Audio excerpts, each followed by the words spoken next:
Lorenzo Hartmann had always considered himself a pragmatic man.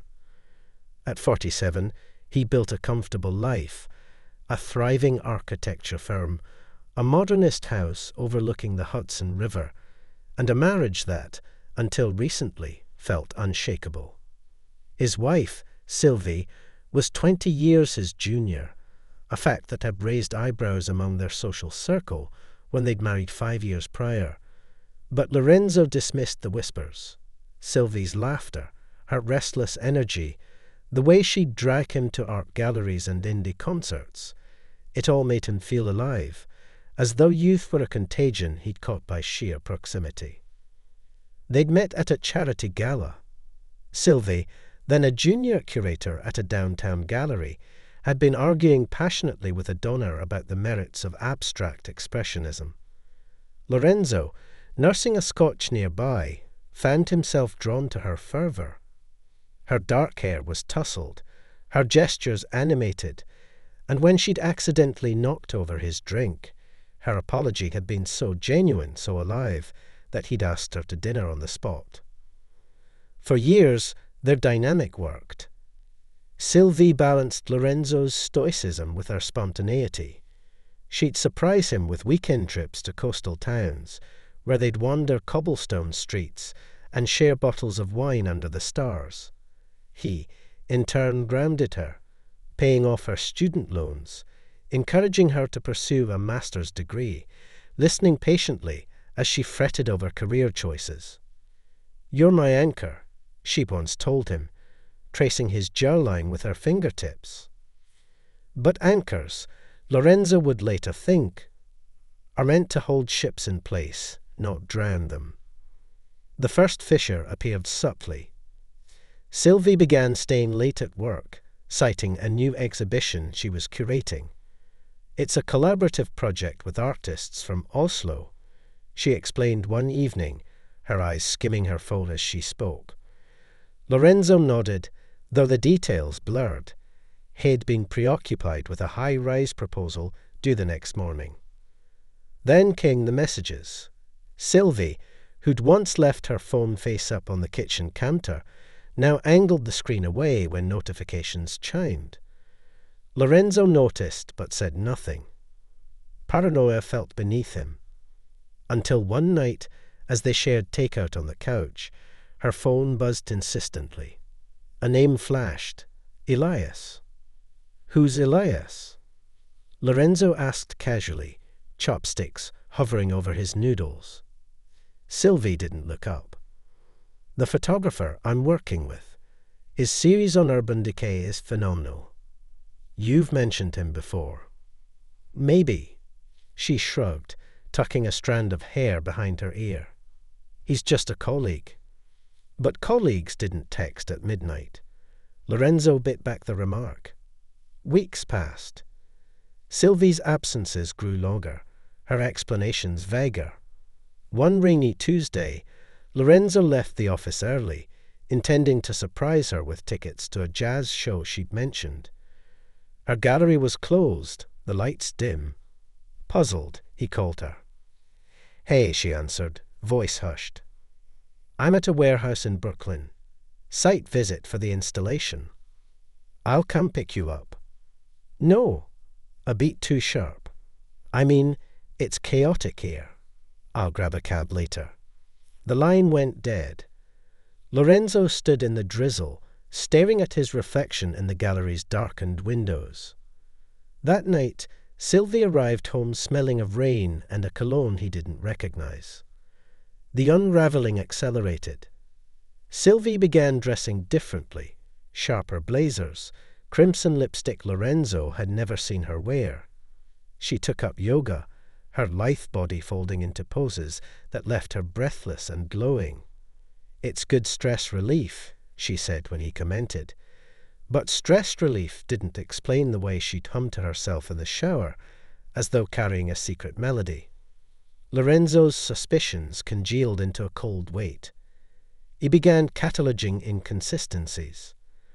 A receipt for 2 coffees at a cafe near her gym, chicated caffeine afternoon, a missed call from Elias on her iPad, which she'd left unlocked. One evening, he found a sketchbook tucked under the couch. Flipping through it, he froze. Amid Sylvie's hurried notes about lighting and spacing were drawings, quick, intimate sketches of a man's hands, his profile, the curve of his shoulder. The style was unmistakably hers, but the subject wasn't Lorenzo.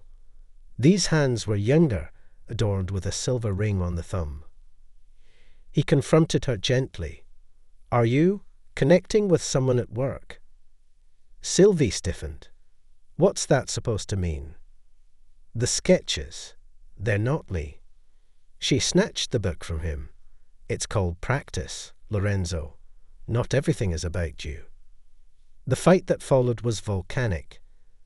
Sylvie accused him of suffocating her, of reducing her life to his insecurities. Lorenzo, fists clenched, demanded honesty. She stormed out, slamming the door so hard a framed photo of their wedding day rattled off the wall. For days, they moved like ghosts through the house. Sylvie slept in the guest room. Lorenzo buried himself in blueprints, working until dawn to avoid the silence. Then, on a brittle autumn morning, she approached him. "I'm sorry," she said, her voice small. "Let's start over." They tried. Sylvie deleted Elias's number, or so she claimed.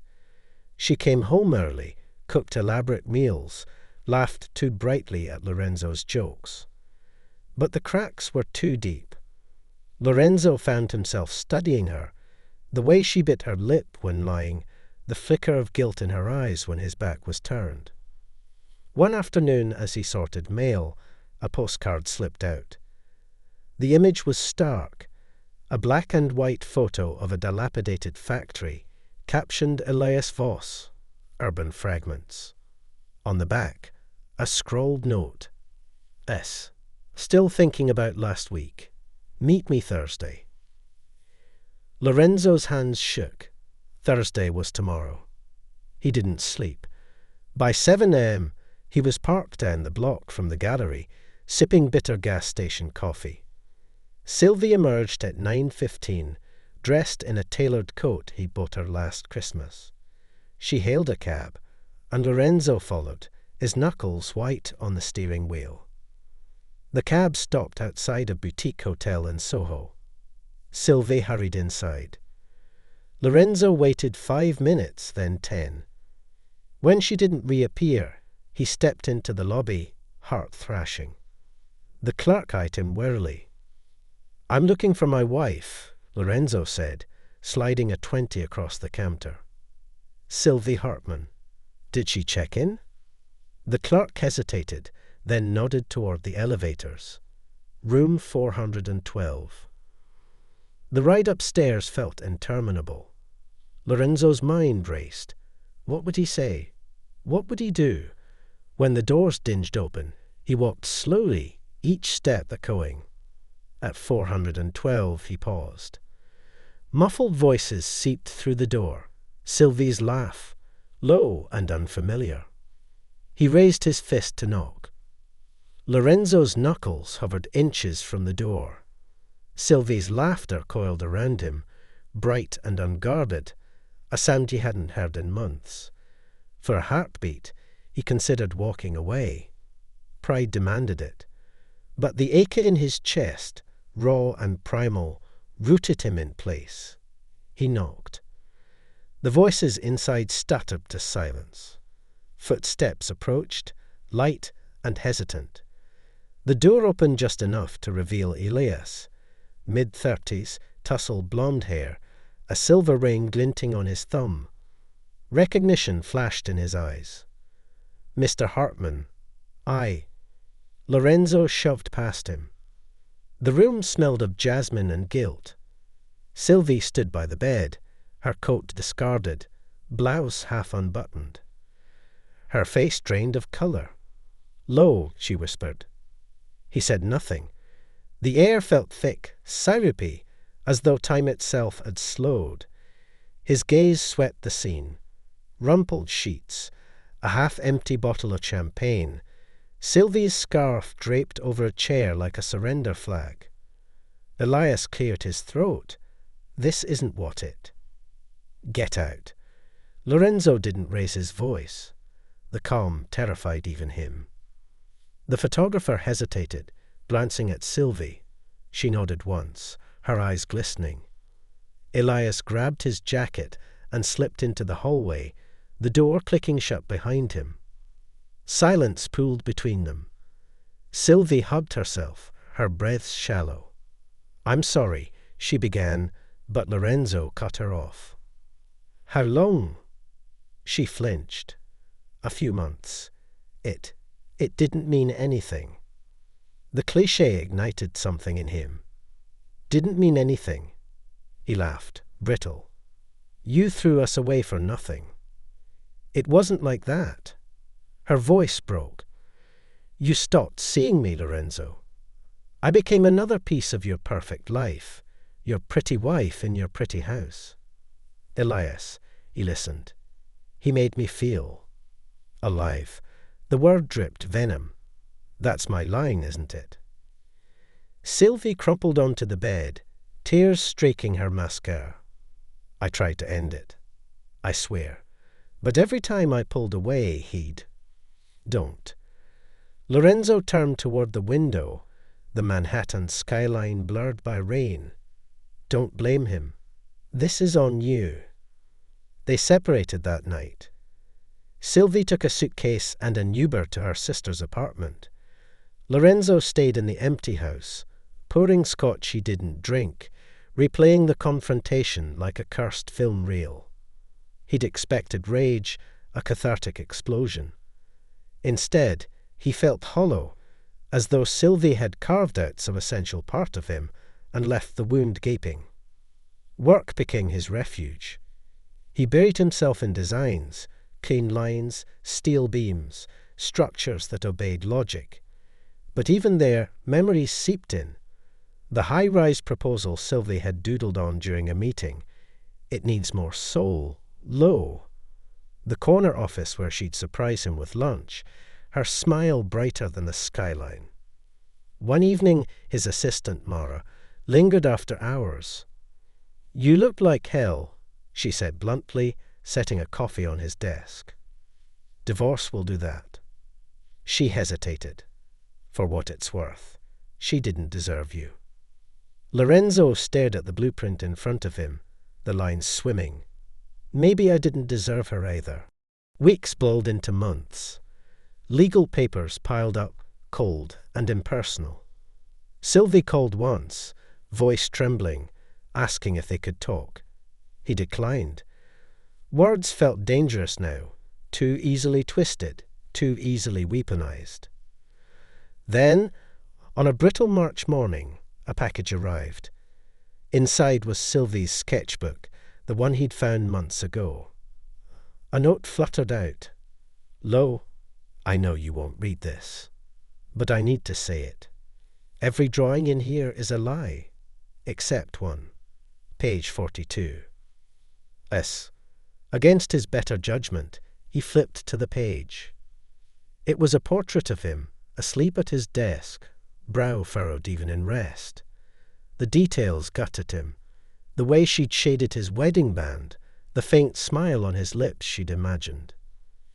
At the bottom, scrawled in her messy script, "Anchor and sail." I forgot how to be both. Lorenzo closed the book. His throat burned. They met one last time at a park bench near the river. Sylvie wore no makeup, her hair wind-tangled. She looked younger, softer, the girl he'd fallen for. "I'm moving to Seattle," she said. "Elias got a grant there. I think I need to go." Lorenzo watched a cargo ship cut through the grey water. "Do you love him?" "I don't know." She tucked her hands into her coat. "But I couldn't love myself here, not after what I did." He nodded, the truth settling between them like sediment. The divorce finalized in May. Lorenzo sold the house, donated half the proceeds to a youth arts program Sylvie had once championed. He bought a vintage Aston Martin, the kind he'd ogled as a teenager, and drove cross-country with the windows down. In Colorado, he adopted a rescue dog, a mutt with one ear and a stubborn streak. Sylvie's Instagram popped up occasionally. Photos of rain-soaked streets, gallery openings, Elias's hand on her waist. Lorenzo never clicked. Some ghosts were better left quiet. Years later, at a conference in Chicago, he spotted her. She stood alone at a hotel bar, older, her eyes wary. Their gazes locked. For a moment, the world narrowed to that heartbeat of recognition. She smiled, tentative, he nodded. They didn't speak. On the flight home, Lorenzo sketched on a napkin. A woman by a river, her back turned, hair streaming like ink. It wasn't art. It wasn't forgiveness. But it was a start.